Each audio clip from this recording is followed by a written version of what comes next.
Okay, and today we'll be taking a look at the AP Calculus AB 2012 free response portion of the exam, and we'll be focusing on question 4. And what I really like about this question is that there are a lot of great concepts and just essential skills that you'll really need to use, and it's just a great base builder for great topics for the exam to just know. So it's a really great practice. So we'll start with part A. Part A asks us to simply find the derivative of the equation. So we have the equation f of x equals square root of 25 minus x squared for negative 5 to 5. Okay, so to start, I think we should rewrite the equation so it's a little bit easier to find the derivative. So we'll have f of x equals 25 minus x squared to the 1/2. Now we can find our derivative, so f prime of x equals 1/2 times 25 minus x squared to the negative 1/2. And don't forget to take the inside portion of this, the derivative, and multiply it out here as well, so that's negative 2x. And there you have it. That is the derivative, and that takes care of part A. So now moving on to part B, we are asked to write an equation for the line tangent to the graph of f at x equals negative 3. So what I would recommend is plugging in x equals negative 3 to the original equation to find our y point, so we'll need that anyway, so we'll start with that. So f of negative 3 equals 25 minus 9 to the 1/2. 25 minus 9 is 16, to the 1/2 is 4. So that would be our y point when x equals negative 3. So now that we have also an f prime equation, we can plug the negative 3 in for the x here in the f prime equation to find the slope at negative 3. So we'll do that now. Do f prime of negative 3 equals 1/2 times 25 minus 9 to the negative 1/2 times negative 2 times negative 3. There. Just like that. And 25 minus 9 is 16 again, and as we had up here, to the 1/2 is 4, to the 1/2 would be 1/4 instead. So 1/2 times 1/4 is 1/8, and then times positive 6 here would be 6/8, which reduces to 3/4. So that is our slope, and we're going to need that to write our tangent line equation. We can write that in point slope form. Y minus y1 of 4 equals m of 3/4 times x minus the x1 point of course, negative 3 here. And that creates our tangent line equation, which is also an essential skill on the AP exam and in calculus in general to find tangent lines. Now we can move on to part C, which asks us to take a look at the function g of x, which looks something like this. F of x from negative 5 to negative 3, x plus 7 from negative 3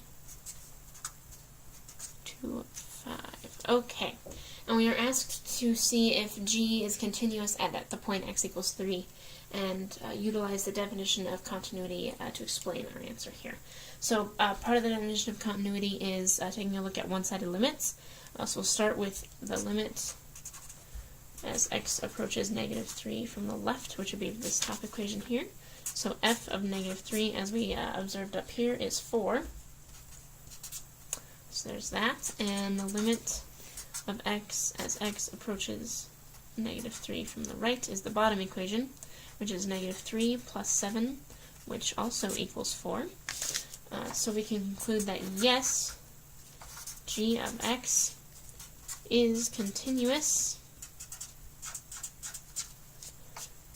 at negative 3 because the left and right limits match. And again, limits and continuity are also essential topics for the AP exam, so this is just a perfect blend of all these essential elements here, and that completes part C.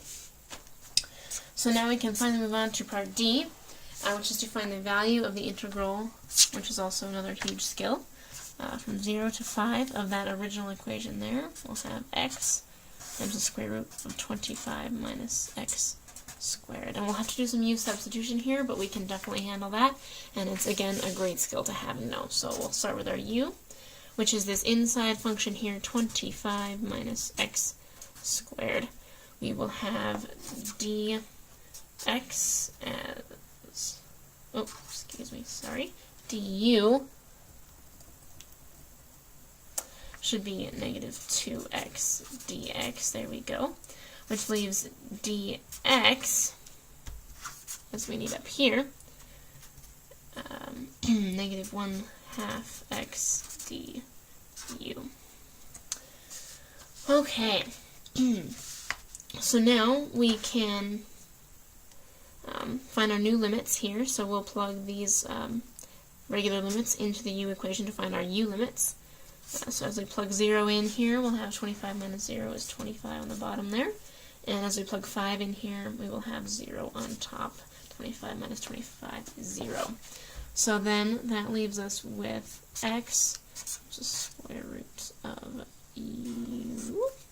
And because down here we had our dx as negative 1/2 x, so we can leave the x here and the u here. And we'll take the negative 1/2 out this way. These x's should cancel out, leaving us with negative 1/2 25 0 square root of u. And now we can differentiate, find the antiderivative of the square root of u portion. So that is 2/3 u to the 3/2. And we will multiply that, take this outside portion there, don't forget about that, multiply that. We'll evaluate that from 25 to 0. And after we do some math here, we'll have negative 1/3, 0 minus 125. And as this is negative 125 and this is negative 1/3, multiplying those out will give you an answer of 125 over 3. And that is our solution there. So that concludes Part D, and that also concludes question 4 of the AP Calculus 2012 free response section. Thanks for watching, and I hope this helped a lot.